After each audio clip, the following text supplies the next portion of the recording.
The morning of my convocation, my mother called me at 6:47 a.m. to tell me she wasn't coming. Not because she was sick, not because there was an emergency. She called to tell me that my brother's engagement party, the one my sister-in-law had rescheduled 3 times already, had been moved to that same afternoon, and that the family had decided the engagement party was more important. "You understand, don't you?" she said. "You'll have other achievements. Theo only gets one proposal." I still holding my graduation gown in a dry cleaning bag, and I said, "Of course, moms." Because that's what I always said. I had spent 6 years working toward my PhD in epidemiology at Dalhousie, 6 years of 4 a.m.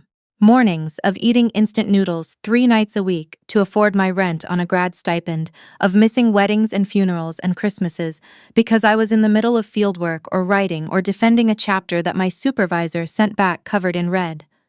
6 years. And my mother called me 11 days before the ceremony to tell me she wasn't coming because my brother's fiancé needed a venue date, and this one happened to work for everyone. Everyone except me. What I didn't say on that phone call, what I had never said out loud to anyone, was that I already knew this day was coming. Not that specific call, not those specific words, but the feeling underneath them. The feeling that in my family I was always the one who could handle things on her own, the one who didn't need a fuss, the one who had made leaving look so easy that everyone had simply let me go. I was the youngest of 3. My brother and my sister were both in Toronto, close to home, close to my parents. My sister had married young and given my parents 2 grandchildren before I'd even finished my undergrad. My brother had gone into my father's contracting business straight out of high school and worked beside him every single day, and then there was me, the one who had run off to Nova Scotia to study something nobody in my family fully understood. "You're studying diseases?" my father had said the first Thanksgiving I came home after starting the program. Like, "What, you're going to be a doctor?" "No, it's more about population health, policy, prevention." He'd nodded slowly in that way he had, like he was filing the information away somewhere he'd never need to retrieve it. "Right. So you're going to work for the government." I'd stopped trying to explain after that. The truth was that I had gotten very, very good at not needing them. At building a life in Halifax that was full and real and mine. I had colleagues who became friends, an apartment I loved in the South End, a research project that had just received CIHR funding that I was genuinely proud of. I had a supervisor, Dr. Whitmore, who had written in my last evaluation that I was one of the most rigorous researchers she'd mentored in 20 years. I had built something, and none of them had seen any of it. So when my mother called that morning, I did what I always did. I said I understood. I hung up. I sat on the edge of my bathtub for a few minutes, and then I got up and got dressed because I had a convocation to get to. What I hadn't told my mother or anyone in my family was that I hadn't actually expected them to come alone. 3 weeks earlier, I'd sent out a small group of invitations, printed ones on good cardstock, not the kind of casual text message invitation I might have sent to a friend. I'd written each one by hand. There were 8 of them. One went to Dr. Whitmore, obviously. One went to my closest friend in the program, a woman named Petra I'd shared an office with for 4 years. One went to my landlady, who had become something like a grandmother to me over the years, and who I knew would cry at every single part of the ceremony, regardless of whether it involved me. One went to a colleague from the health authority I'd been collaborating with on my dissertation research. And one went to the man I'd been quietly terrified to invite, Dr. Okafor. Dr. Okafor was not my supervisor. He had no formal role in my program. He was the head of the epidemiology division at the Nova Scotia Health Authority, and 3 years earlier he had done something for me that I had never told my family about and never planned to. In my 3rd year, I had hit a wall. Not an academic wall, a financial one. My funding had been interrupted because of an administrative error that took 8 months to sort out. And in that window, I had quietly run out of money. Genuinely out. I had been 2 weeks away from withdrawing from the program when Dr. Okafor called me into his office. He had somehow heard about my situation through channels I still don't fully understand.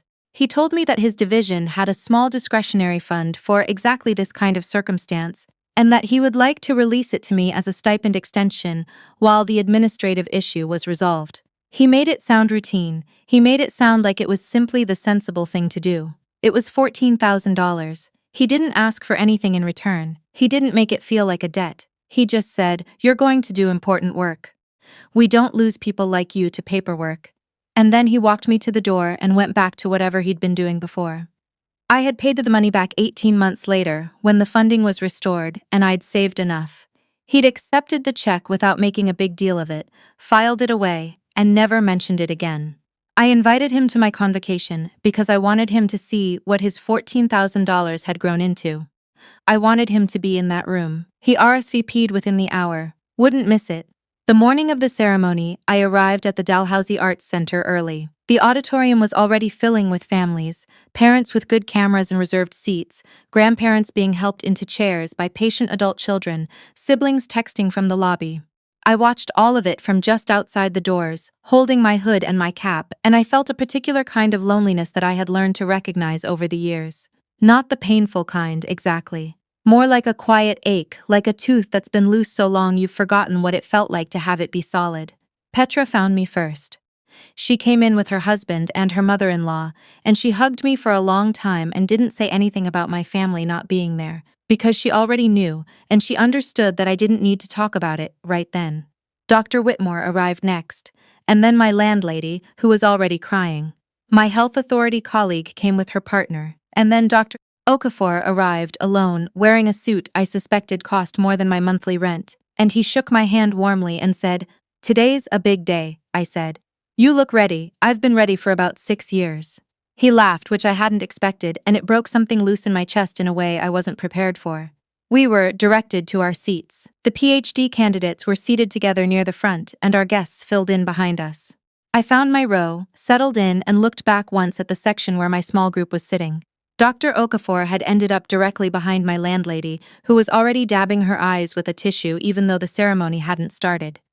I faced forward and told myself I was fine, which I mostly was. The ceremony itself was long. It always is. There were speeches, acknowledgments, a land recognition, a performance by a string quartet from the music faculty.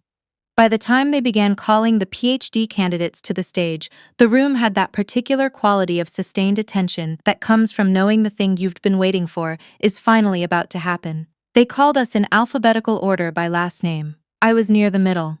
I watched my colleagues walk across the stage one by one, each name announced, each person shaking hands with the provost, each hood placed on waiting shoulders by their supervisor. I watched Dr. Whitmore stand and cross to the stage each time one of her students was called. When my name was announced, I stood up. What happened next was something I hadn't planned and didn't expect. As I walked toward the stage, I heard my landlady start to applaud, loudly. Then Petra joined in, and then her husband, and then my colleague, and then Dr. Whitmore, who was already standing, and then Dr. Okafor stood up. He didn't just clap. He stood fully upright in his good suit in the middle of the auditorium, and he applauded in a way that was unhurried and deliberate, like a man who had plenty of time and had decided this was exactly where he wanted to spend it. I don't know if he knew what that meant to me. I don't know if he could have known. I walked across the stage. I shook the provost's hand. Dr. Whitmore placed the hood over my shoulders and said quietly, 6 years well spent. I held it together until I was back in my seat, and then I pressed my fingertips against my eyes and breathed. I looked back one more time. Dr. Okafor was already seated again. He caught my eye and gave me a small single nod. That was all. It was enough. I want to tell you about the lunch after, because that's the part of the story that matters most, and it's the part that even now I find hardest to describe without my voice going strange. Dr. Whitmore had booked a private room at a restaurant in downtown Halifax for a small group, 8 of us, including 2 other students who had defended that year and their guests.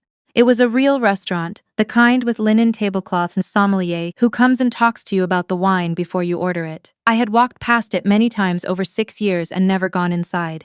I sat between Petra and my landlady. Dr. Okafor sat across from me. Dr. Whitmore was at the head of the table. Halfway through the meal, Dr. Whitmore tapped her water glass and said she had a few words. I braced myself for a toast.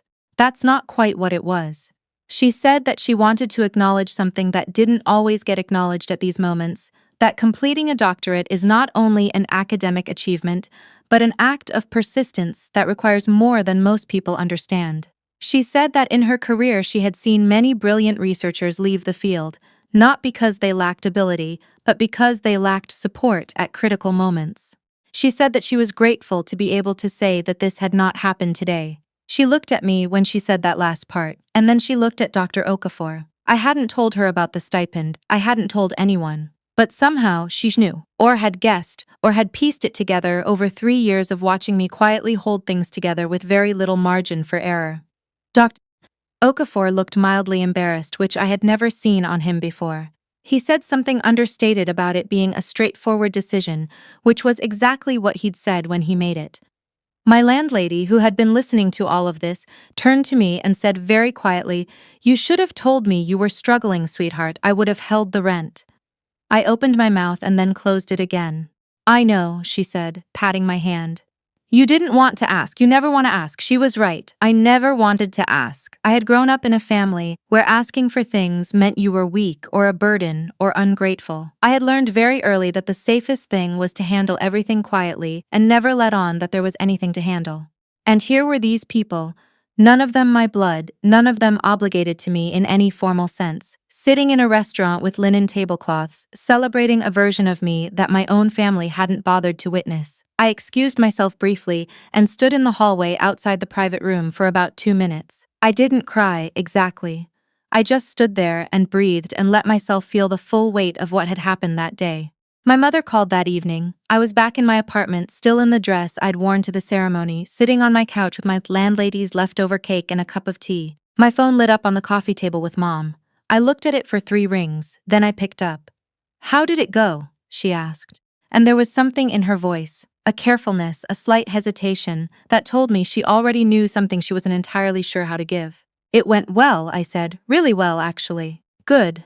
A pause. Was there a good turnout?" "There was. I had 8 people there who came specifically for me." Another pause. "That's really nice." "It was." Silence. "Theo's party was lovely," she offered finally. "His fiancée was so happy." "I'm glad," I said, and I meant it. I wasn't angry at Theo. I wasn't even really angry at my mother. What I felt was more specific than anger. A clear-eyed recognition that I had spent a very long time waiting for my family to see me, and that today, finally, I had stopped waiting. "Mom," I said, "I want to tell you something and I need you to really hear it." She was quiet. "I have built a really good life here. I have people who showed up for me today, people who aren't family, people who had no obligation, and they stood up and applauded and took me to a restaurant I've never been able to afford on my own, and told me they were proud of me, and it was the best day of my life. But it also made me realize something." "What?" she said softly. "That you've missed a lot, and I think part of why you've missed it is because I've always made it look like I don't need anything. So you all assumed I was fine." She didn't say anything for a moment. "Then, you always seemed fine." "I know. That was me doing the work of making everything look easy so that nobody had to worry. But Mom, there was a year where I almost had to leave the program because I ran out of money. And I didn't call you. I didn't call anyone, I just handled it alone. And someone who barely knew me helped me, a colleague, not family." The silence on the other end was different now, heavier. "Why didn't you call us?" she asked, and her voice had gone small. "Because I didn't think you'd understand. And honestly, because by then I'd learned not to expect it." I took a breath. "I'm not saying this to hurt you. I'm saying it because I think if things are going to be different, you need to know what they've actually been." My mother didn't say anything for a long time. When she spoke again, her voice had a texture I hadn't heard from her in years. "I didn't know," she said. "I genuinely didn't know. I know you didn't. I thought, with you, we always thought you were the one who had it together. You were always so capable. I was capable because I had to be. There's a difference." We stayed on the phone for almost an hour after that. It wasn't a resolution exactly. My mother isn't a person who pivots quickly, and I wasn't asking her to. What I was asking was for her to sit with the truth of what I'd said, and she did. She asked questions. Some of them were the right questions. She cried a little, which she almost never did, and I let her, and I didn't rush to make her feel better. Before we hung up, she said, "I want to come visit. If you'll let me." "I'll let you," I said. My brother called 2 days later. He'd clearly heard from my mother. The conversation started awkwardly. He opened with, "So I guess Mom told you we talked," which was technically backwards, but I let it go. He said he was sorry about the convocation. He said it in the stilted way that my brother apologizes, like a man reading from a card he didn't write himself, but he said it. I told him the same things I'd told my mother, though in fewer words, because my brother processes things differently, and I'd learned over the years that too much at once makes him defensive. What he said near the end of the call surprised me. "I never actually understood what you were doing up there. Like, I knew it was a big deal, I don't know how any of it works." "That's okay," I said. "You didn't have to understand it to show up." A pause. "Yeah," he said, "that's fair. It wasn't a dramatic reconciliation. There was no single moment of reckoning, no confrontation at a reception with everyone watching. The truth is that real families rarely work that way. What happened instead was quieter and more lasting, a shift, a collective exhale like a house settling. My father was last, as I expected. He called a week after the ceremony, on a Sunday evening, which is when he does his difficult things. He asked me to explain what I actually researched, and I did slowly, the way you explain something to someone who is genuinely trying to understand for the first time. He listened, actually listened, which I could tell because he asked follow-up questions that were specific to what I just said, not just general sounds of agreement. At the end of the call, he said, "I wish we'd been there." "Me too," I said. "We'll be there next time." "There's not really a next convocation, Dad, no," he said. "I mean, next time anything happens, anything that matters to you, we'll be there." I didn't know how to respond to that, so I just said, okay, he said. 6 months later, my CIHR research was published in a national public health journal. It was the culmination of most of my doctoral work, and it got picked up by 2 national news outlets, which was more attention than I had expected, and which made my supervisor very quietly pleased with herself. My mother shared the news article on Facebook with the caption, "So proud of my daughter." My sister texted me a string of exclamation marks. My brother called and said, "I saw your name in the news." That's actually pretty wild. My father, who doesn't do social media, apparently printed the article and put it on the fridge. I found this out from my mother, who was laughing when she told me. "He printed it," she said. "He went to Staples and printed it in color." I sat with that for a moment. My father, who had never fully understood what I studied, who had filed it away in a drawer he thought he'd never open, standing at a Staples printer in Ajax, choosing between color and black and white and choosing color. "That's very him," I said finally. "It is," my mother said. "It really is." Dr. Okafor retired at the end of that year. There was a small ceremony at the health authority, a reception, speeches, a framed something or other. I was invited, along with about 60 other people who had worked with him over the years. At the end of the evening, I found him by the window with a glass of sparkling water, looking out at the harbor. "I never properly thanked you," I said, "for what you did in my 3rd year. You paid it back." "The money, yes. But not the other part." He looked at me for a moment. "There's no debt there," he said. "That's not how I think about it. I know. But I want you to know that standing up today, or, well, at the convocation, that mattered more than anything, more than the money. Because it was public, because people saw." He considered this. "My father stood up like that for me," he said. "At my own graduation many years ago, I've never forgotten it. I thought about that the whole drive home, about how kindness travels. About how a gesture a man's father made decades ago in another country had somehow found its way into an auditorium in Halifax and landed on a woman who needed it more than she had words for. I still live in Halifax. I'm in a research position now at the health authority, a real one, with a salary that no longer requires me to calculate whether I can afford both groceries and a transit pass in the same week. I have an office with a window. I have a cactus on the windowsill that has somehow survived 3 years without me doing anything intentional to help it. My parents visited last spring. They stayed for 5 days. My father walked every part of my neighborhood with the energy of someone completing a census, examining everything with quiet approval. My mother cooked in my kitchen for 2 days straight and cried twice at things I didn't expect, once at the cactus, for reasons I still don't understand, and once when she found a photo on my shelf of me at my dissertation defense, mid-sentence at the whiteboard, looking like I knew exactly what I was talking about. "You look so sure of yourself," she said. "I was," I said.